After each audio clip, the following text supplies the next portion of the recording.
धोखा cup, farad cup, उन्होंने एक और बम गिराया, धोखा कप करार डाला चैंपियंस कप के नाम से और कहा कि इसका धोखा कप के परफॉर्मर को शामिल किया जाएगा। अस्सलाम वालेकुम नाजरीन, क्रिकेट की ताज़ा तरीन अपडेट हासिल करने के लिए मेरे चैनल को सब्सक्राइब कर लें। धोखा कप, पाकिस्तानी क्रिकेटर की चैंपियंस वनडे कप और इंग्लैंड के टेस्ट सिलेक्शन पर भरपूर तनकीद। अहमद शहजाद ने धोखा कप पर तनकीद की और कामरान गुलाम को नजरअंदाज करने पर इंग्लैंड के टेस्ट स्क्वाड के इंतखाब पर बड़ी तनकीद कर डाली। पाकिस्तानी क्रिकेटर अहमद शहजाद ने 7 से 11 अक्टूबर तक मुल्तान में होने वाले इंग्लैंड के खिलाफ आइंदा पहले टेस्ट के लिए कौमी स्क्वाड में कामरान गुलाम को नजरअंदाज करने पर पाकिस्तान के चीफ सिलेक्टर मोहम्मद यूसुफ पर शदीद हमला किया।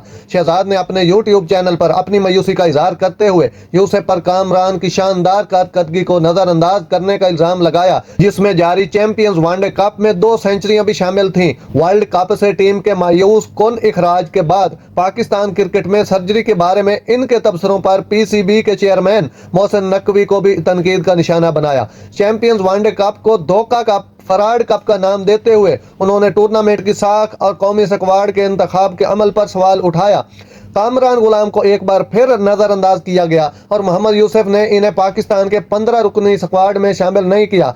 अब जरा पीछे मुड़कर देखें, ये वही टीम है जो क्वालिफाई किए बगैर वर्ल्ड कप हारने के बाद वापसी हुई, वही टीम जो हार गई अमेरिका में, वही टीम जो बांग्लादेश के खिलाफ 2 टेस्ट हारी थी और तारीख में पहली बार व्हाइट वॉश हुआ। शहजाद ने कहा, इन सब बातों के बाद कहा गया था कि सर्जरी होगी, लेकिन ऐसा नहीं हुआ। इस सब के बाद उन्होंने कहा हमारे पास औजार नहीं है। फिर सब कुछ होने के बाद उन्होंने एक और बम गिराया, धोखा कप करार डाला चैंपियंस कप के नाम से और कहा कि इसका धोखा कप के परफॉर्मर को शामिल किया जाएगा। वो 5 खिलाड़ियों को लाएंगे और एक दूसरे के पीछे खड़े सिस्टम कैसे काम करता है। ओपनिंग बल्लेबाज ने मोहम्मद यूसुफ की जानिब से आमिर जमाल और शाहीन अफरीदी को इंजरी और मुकम्मल फिटनेस ना होने के बावजूद टीम में शामिल करने के फैसले को तनकीद का निशाना बनाया है। नाजरीन, ऐसी बर वक्त खबरें सुनने के लिए मेरे चैनल को सब्सक्राइब कर लें। अल्लाह हाफिज।